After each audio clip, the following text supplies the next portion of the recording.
Good morning, Little Masters, and welcome back to today's Tolkien Times. I'm the Man of the West, also from the Prancing Pony podcast. Let's get started with Week 12's Word Nerd Wednesday. Now, after looking at Gleed last week, because Tolkien always uses an archaic word even when a common word would suffice, and we'd have it no other way, we're going to go back to last week's Third Age Thursday to talk about a word. Well, a plant. We're going to look at hemlock today after seeing Luthien dancing among the hemlock last week. Now, admittedly, this is probably more botany than philology or etymology today, but that's okay. It's still a word, and we're still nerding out on it, so it counts. Now, as we always do, let's start with the text. Just last week, we read, "The leaves were long, the grass was green, the hemlock umbels tall and fair, and in the glade a light was seen of stars in shadow shimmering.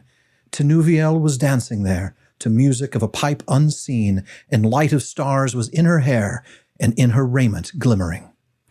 So, what exactly are hemlock umbels? And why do these hemlocks keep showing up in verses about Beren and Luthien? And it might be asked almost exclusively in reference to that tale. As Walter Judd and Graham Judd point out in their book Flora of Middle-earth, it is remarkable that nearly all references in Tolkien's writings to hemlock are linked to a single dramatic event, the first meeting of Luthien to Tinuviel, the elven daughter of Thingol of Doriath and Melian of the Maiar, and Beren, the son of Barahir of the House of Beor. Now, of course, that story is told many times throughout the legendarium, from Tale of Tinuviel, a prose version written in 1917 and found in the Book of Lost Tales Part 2, to the Lay of Leithien, an epic poem found in the Lays of Beleriand and written between 1925 and 1931. Not to mention the version of the tale I read last week, where Aragorn retells it in the Third Age on Weathertop. Then there's also the published version in the Silmarillion. In every one of these, the hemlock is featured.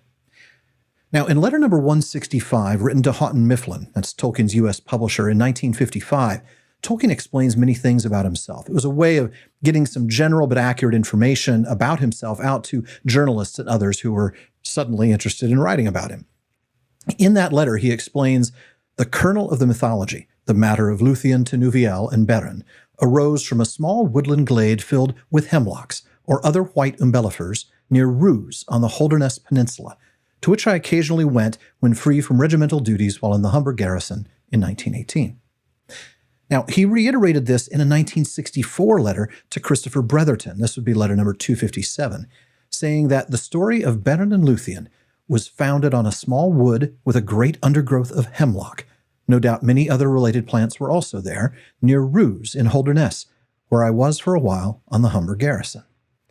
But in neither of those letters does he reveal the deeply personal reason why this glade filled with hemlocks was so important to him, and why it was connected to Beren and Luthien. For that, we move to 1972, after his wife's passing, and letter number 340 to his son Christopher. He says, "I never called Edith Luthien, but she was the source of the story that in time became the chief part of the Silmarillion. It was first conceived in a small woodland glade filled with hemlocks at Roos in Yorkshire, where I was for a brief time in command of an outpost of the Humber garrison in 1917, and she was able to live with me for a while. In those days, her hair was raven, her skin clear, her eyes brighter than you have seen them, and she could sing and dance. But the story has gone crooked, and I am left, and I cannot plead before the inexorable Mandos." With that absolutely heartbreaking letter, I'm in danger of turning this Word Nerd Wednesday into a Tolkien Tuesday, but I thought it was really important to talk about why the hemlock here was such a central thing for him in the Beren and Luthien tale. But now I want to get to the plant itself. Now, first, he uses air quotes a lot, and so we're not really 100% sure he actually meant hemlock. Okay, he doesn't use air quotes in the book, but in all those letters, he puts hemlock in quotes.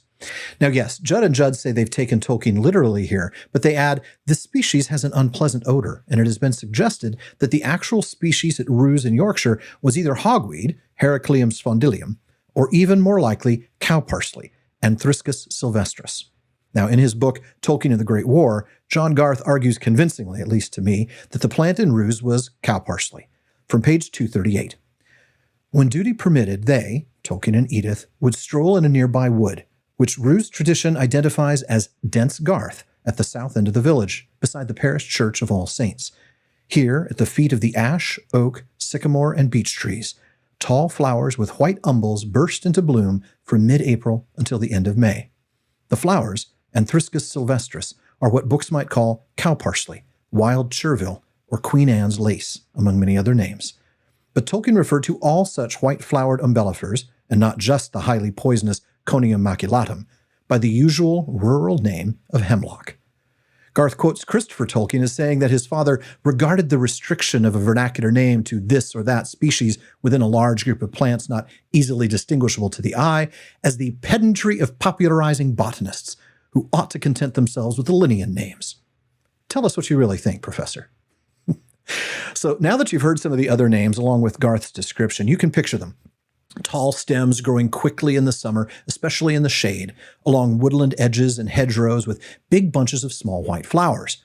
Hopefully not the actual poisonous hemlock, as that could have been disastrous. Still, the name hemlock, which Tolkien has no problem applying to all the plants that look like it, has some etymology we should at least try to cover on a Word Nerd Wednesday. It's derived from Old English himbilici, himlick, and hemlick. The origin of these is unknown, but the first syllable, him or hem, likely means poison or poisonous. But Tolkien said the hemlock umbels tall and fair, so what are umbels? Well, you won't be surprised, I think, to find that it comes from the same root as we get the word umbrella or umbra, meaning shadow or shade.